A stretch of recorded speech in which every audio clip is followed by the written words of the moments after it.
about sort of where we are, what's the magnitude of the issue right now, a little bit about the contributing factors. As you can imagine, this is a very complicated topic, and one in which we're really working hard on right now. And I want to end the talk speaking very specifically about one initiative that we're working on. So I'm trying to be very focused here. So my first question is, where did this quote come from? I have two quotes. I'm convinced that inactivity is the most important factor explaining the frequency of creeping overweight in modern Western societies. Same person said this: in the past decade, it has become obvious that our food supply is undergoing extremely rapid change, from primary food to highly processed, convenient foods. So does anybody know who said this? Michelle Obama. No, although she would say it now. But somebody said it before. Jean Mayer. Dr. Jean Mayer said this. He said this. Now, does anybody know what year he said it? 1959. Dr. Mayer, as president of Tufts, really set a nutrition agenda that has a strong and lasting legacy. And I feel very privileged to be a graduate of the School of Nutrition at that point in time at the Friedman School of Nutrition, Science and Policy now. He certainly was someone that I was lucky enough to get to work with a little bit, but was very influential in terms of his thinking. So I want to show you some slides looking at the magnitude of the problem. And these are starting from 1985 all the way up to 2010, and this is the obesity epidemic. The dark blue is 15 to 19%, the light blue is 10 to 14%, then we go into the 25 to 29%. This is not a political map, although it looks like it. But it's really astounding. Whenever I see these slides, I must say they make me more energized to work on this issue. When we think about children, the data on children are such that depending on the age, they are either, the obesity rates have either doubled, tripled, or quadrupled. So this is a major epidemic for children as well as for adults. 2/3 of adults are either overweight or obese. And this is not just a national problem, this is also an international problem. So not too long ago, I'm going to tell a little bit of a story. Not too long ago, I was at giving a talk. This was about 5 years ago or so.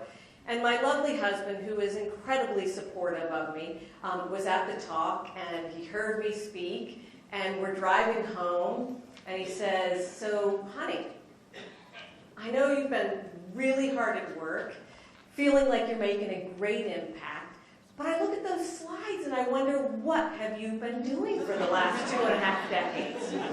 And I really do think that all of us, every single one of us, has to be thinking in a different way. We have to be thinking of this epidemic and way beyond personal responsibility. We have to be looking at it from a systems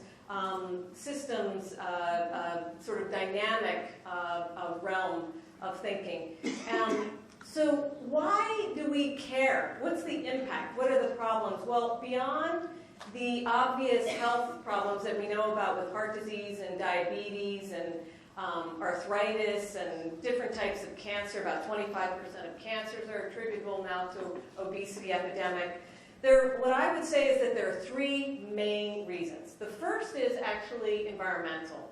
Now you might say, why does this have an environmental impact? Well, in fact, the foods that we're producing right now that are unhealthy have a much bigger carbon footprint. Whether you like this or not, the fact that people are heavier actually reduces our mileage in our cars, so that it is our mileage goes down. We are actually using 1 billion more gallons of gasoline a year just because people are heavier. So there is an economic, or rather a environmental piece to this. There is obviously a large economic piece as well.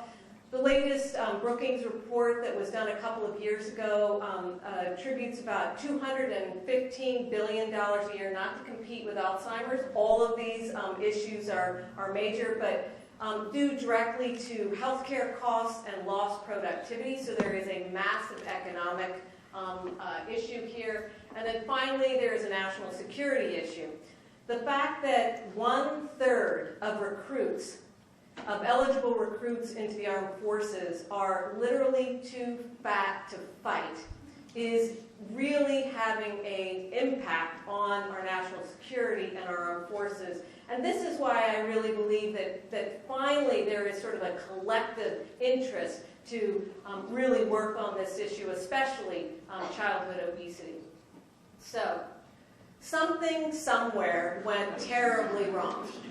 And when we know that there is, energy balance matters, whether we like it or not. The physics of energy balance matters, but this is very complicated, as I'll talk about in just a second. But when we look at physical activity, about 15% of the population actually exercises on a regular basis. That hasn't changed in 40 years, but what has changed is that the way we commute, we drive cars a lot more when we don't walk. The way we work, we sit at our desks instead of manual labor. And we have far, far, far more entertaining sedentary activities with all the different screen time. In fact, the average household has a television on for 7.5 hours a day. The average person's watching about 2.5 hours a day. So in terms of energy expenditure, the estimates are somewhere in the vicinity of 200 to even 600 calories a day that we're not expending. If anybody knows about the how you gain weight or lose weight, that's a lot of energy each day. So what about the American diet? Well, the main word here is more. And what we have mostly is we have more calories. In fact, per capita, we have a lot more calories that are available, and unfortunately, the calories are, for the most part, very, very cheap and not very healthy. We also have a lot more added sugar in the food supply. So, I have my little prop. I love props. So this has actually about 35 teaspoons of sugar in it. Now, the average 22-year-old senior at a college, not Tufts, the average young man is getting this amount of sugar in their food supply, not by adding it to their cereal in the morning, but it's embedded in the food supply. This is 35 teaspoons. The average 40-year-old woman is getting about 24. There's a huge amount of added sugar that has infiltrated our diet. But actually, the largest contributor to increased calories over the last 40 years is refined grains. And if I had another lecture at some point in time, which I hope to get to do, I'd love to talk to you about the influence of grains on our health, on the obesity epidemic, the autoimmune system. It's really phenomenal and very interesting what's happened to grains, but that's for another lecture.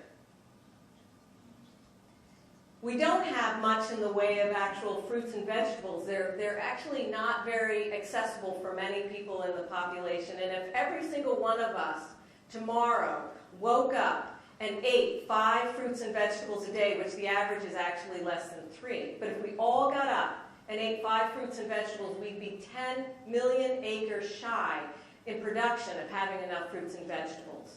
We have plenty of grains, but we actually don't have the right kinds of grains. And I was lucky enough last fall, I did a really fun project. I felt like it was time to really get out in the communities, and I did a civic engagement project where I started in Kenai, Alaska, and I went down to Washington State and then drove across the country and worked in 8 rural communities and also met with different farmers.